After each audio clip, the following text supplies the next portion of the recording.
Assalamualaikum, nama saya Alif. Ayuh kita menganalisis dalil nakli Al-Quran dalam menerapkan akidah dan menilai sejarah pemikiran akidah bersama saya dan Liana.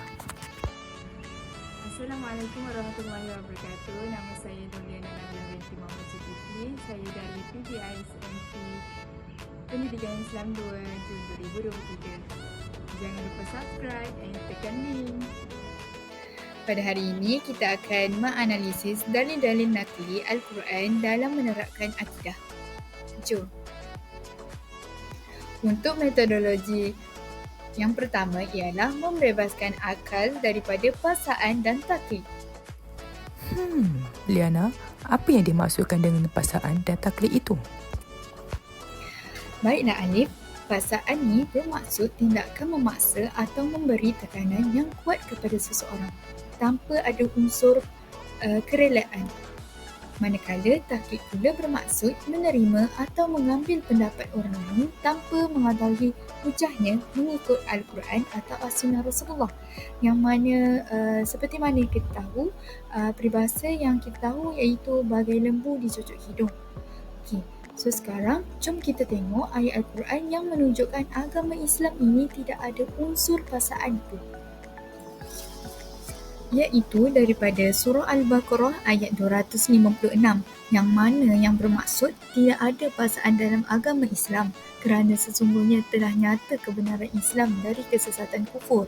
Oleh itu, sesiapa yang tidak percayakan Taurat, yang mana yang bermaksud berhala atau ajaran sesat, dan ia pula beriman kepada Allah, maka sesungguhnya ia telah berpegang kepada simpulan tali agama yang teguh yang tidak akan putus. Dan ingatlah, Allah Maha mendengar lagi Maha mengetahui. Ayat ini memberi maksud yang mana dalam agama Islam ni tidak ada unsur paksaan pun, iaitu dalam Al-Quran ni dalam menerapkan akidah yang mana dia membebaskan akal kita daripada segi unsur-unsur paksaan dalam untuk menetapkan sesuatu itu. Seterusnya, yang kedua iaitu taklid, yang mana dalam Al-Quran menerangkan kita ni tidak boleh ada perbuatan atau tingkah laku taklid dalam kehidupan seharian kita, yang mana yang kita boleh tengok sekarang iaitu daripada surah Al-Baqarah ayat 170, yang mana bermaksud, dan apabila dikatakan kepada mereka, turutlah akan apa yang telah diturunkan oleh Allah, mereka menjawab, tidak, bahkan kami hanya menurut apa yang kami dapati datuk nenek kami melakukannya. Patutkah mereka menurutnya sekalipun datuk neneknya itu tidak faham sesuatu apapun tentang perkara-perkara agama dan tidak pula mendapat petunjuk hidayah daripada Allah? Di sini kita boleh kaitkan yang mana apabila kita untuk mengikuti sesuatu ajaran atau untuk mempelajari sesuatu ajaran itu, kita perlulah mengetahui hujahnya mengikut Al-Quran dan Sunnah. Dari situ kita boleh tahu ajaran itu adalah benar atau tidak. Baik, untuk metodologi yang kedua iaitu menggunakan akal untuk berfikir dan menganalisis menerusi alam nyata. Alam nyata? Kiranya kita boleh kaitkan dengan pertukaran siang dan malam lah. Ya, betul tu Alif.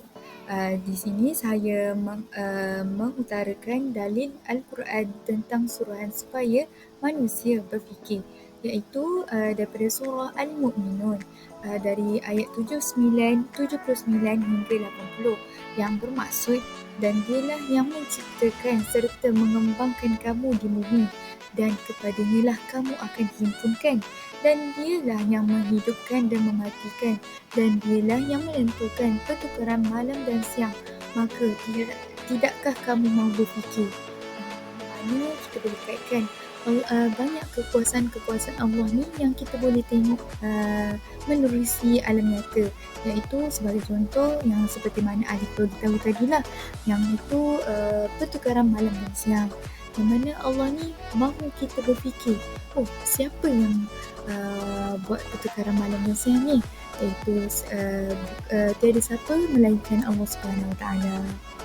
Satu lagi dalil yang mana yang Allah ni menyuruh manusia untuk berfikir, iaitu daripada surah Ali Imran ayat 189 hingga 190, yang bermaksud, dan bagi Allah jugalah kuasa pemerintahan langit dan bumi, dan Allah Maha Kuasa atas tiap-tiap sesuatu. Sesungguhnya pada kejadian langit dan bumi dan pada pertukaran malam dan siang ada tanda-tanda kekuasaan, kebijaksanaan dan keluasan rahmat Allah bagi orang-orang yang berfikir. Bagi orang yang berakal atau berfikirlah.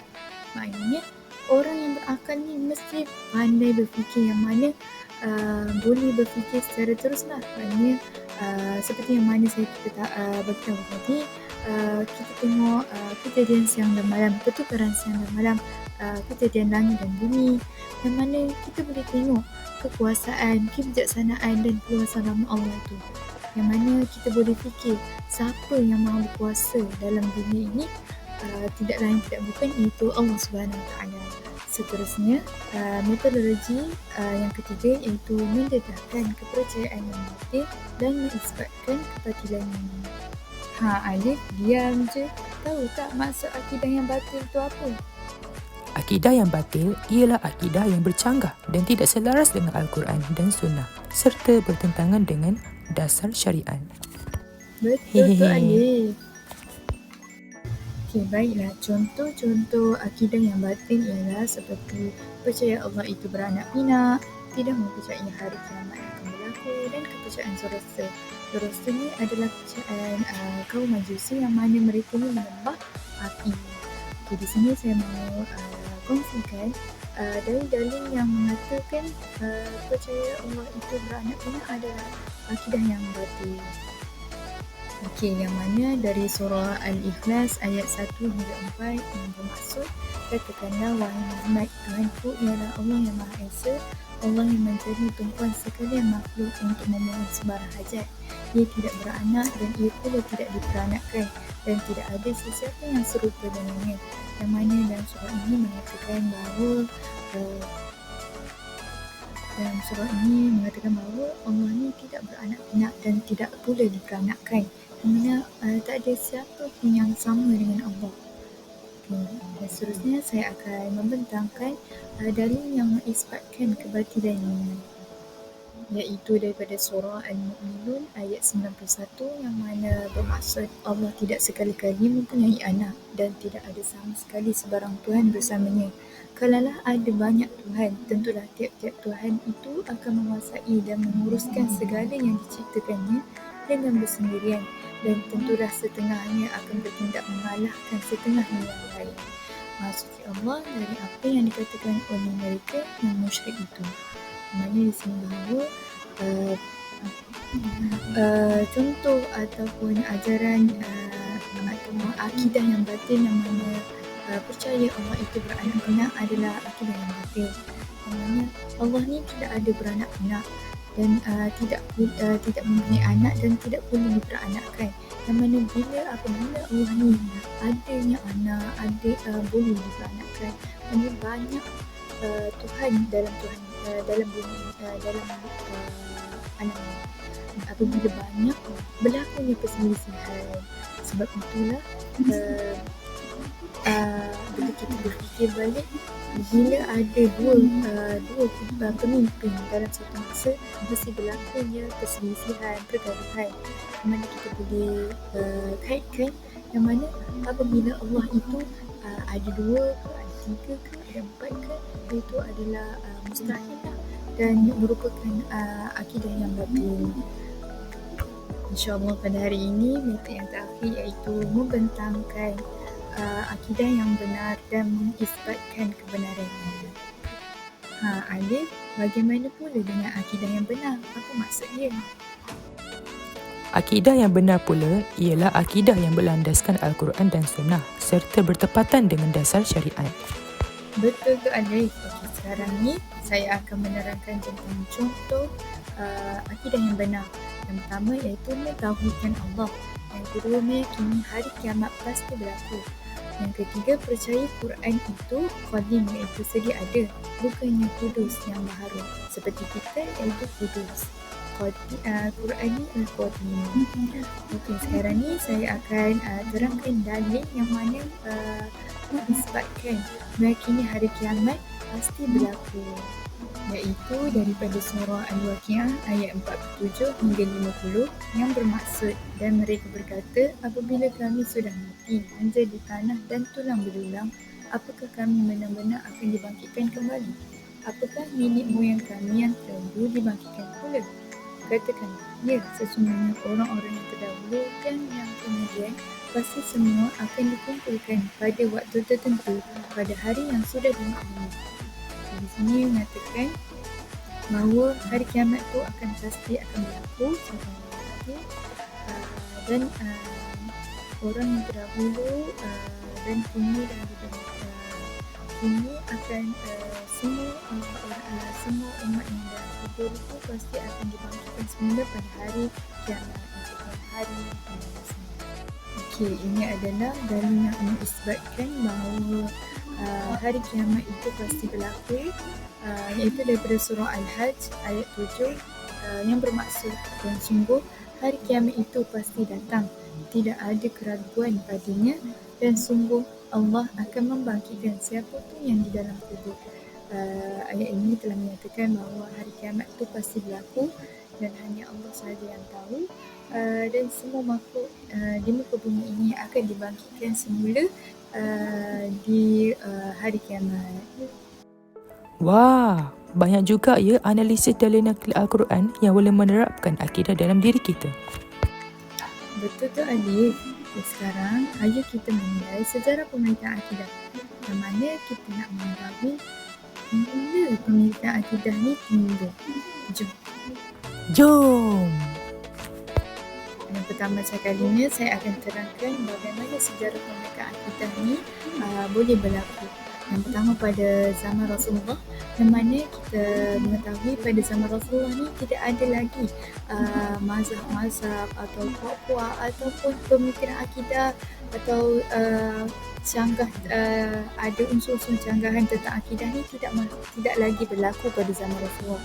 Yang mana kita tahu apabila sahabat ini bertanya tentang akidah, mereka terus pergi bertemu dengan Rasulullah, dan yang mana kita tahu akidah umat Islam pada zaman itu masih kukuh dan wahyu pun masih turun di muka bumi. Dan seterusnya pada zaman para sahabat, iaitu zaman Khulafa Ar-Rashidin, yang mana khalifah yang pertama selepas Rasulullah iaitu Abu Bakar As-Siddiq dan Sayyidina Umar Al-Khattab, yang mana pada zaman mereka ni masih lagi tidak ada pemilikan akidah selain daripada akidah Islam, itu akidah yang benar. Dan apabila pada zaman Uthman bin Affan, itu Sayyidina Uthman bin Affan masih lagi tidak ada, tapi ada unsur-unsur yang mana pemilikan akidah itu masih tidak lagi berkembang pesat lah. Selepas itu yang terakhir itu Khalifah Ali bin Abi Thalib. Khalifah Ali bin Abi Thalib ni yang mana golongan-golongan yang ada unsur pada zaman Uthman bin Affan tadi tu masih terlalu kata orang nak berkembang pesat lah. Maknanya mereka ni ada puak-puak sendiri tapi masih belum diiktiraf lah. Maknanya masih belum ada nama belum ada nama yang spesifik lah kata orang, tapi ada yang menyokong Ali, ada yang menyokong untuk menuntut bela iaitu Sayyidina Uthman bin Affan wafatlah, iaitu nak mencari siapakah pembunuh Sayyidina Uthman bin Affan. Seterusnya pada zaman Bani Umayyah, yang mana puak-puak pada zaman Sayyidina Ali bin Abi Thalib tadi berkembang pesat dan mempunyai nama yang spesifik lah, antaranya mazhab Syiah, mazhab Khawarij, Mu'tazilah, Jabariyah dengan Qadariyah. Yang di sini skrin yang saya paparkan ni, saya mahu menerangkan mazhab Syiah, yang mana mazhab Syiah ni yang dikenal sebagai kelompok yang menuntut supaya Sayyidina Ali bin Abi Thalib dilantik sebagai khalifah selepas Rasulullah, dan berkeyakinan bahawa hanya Ahlul Bait sahaja yang lebih layak memegang jawatan khalifah. Yang mana mereka ni tidak menyetujui ataupun tidak setujulah 3 khalifah sebelum Ali itu menjadi seorang khalifah. Dan mereka ni juga menambah nama Saidina Ali bin Abi Thalib dalam syahadah mereka. Yang ini menunjukkan mereka ni terlalu taksub dengan Saidina Ali bin Abi Thalib dan mereka ni mengabaikan 3 khalifah sebelum Ali bin Abi Thalib. Saidina Ali bin Abi Thalib itu adalah khalifah yang sah. Kesimpulannya, sebagai orang Islam, kita haruslah bersederhana dalam mengidolakan atau menyayangi seseorang itu dan berpada supaya akidah kita ni tidak terjerumus dalam akidah yang batil dan boleh mengisbatkan kebatilannya. Dan seterusnya, sesuatu ajaran atau sesuatu pembelajaran yang kita mahu terima dalam hidup kita, kita haruslah tidak bersifat taklid yang mana kita ni bagai lembu di cucuk hidung, yang mana kita ikut sahaja tanpa mengetahui hujahnya mengikut Al-Quran dan As-Sunnah. Banyak juga perkara dalam kehidupan kita boleh kaitkan dalam Al-Quran, ya Liana? Ya, betul tu Alif. Kita mestilah menggunakan akal untuk berfikir dalam menilai sesuatu perkara. Yang mana empat-empat metodologi yang saya terangkan tadi tu kita haruslah mengamalkan dalam kehidupan seharian, yang supaya akidah kita menjadi lebih kukuh dan tidak menyifatkan akidah yang batil. Sekian, terima kasih. Itu sahaja dari saya. Thanks for watching.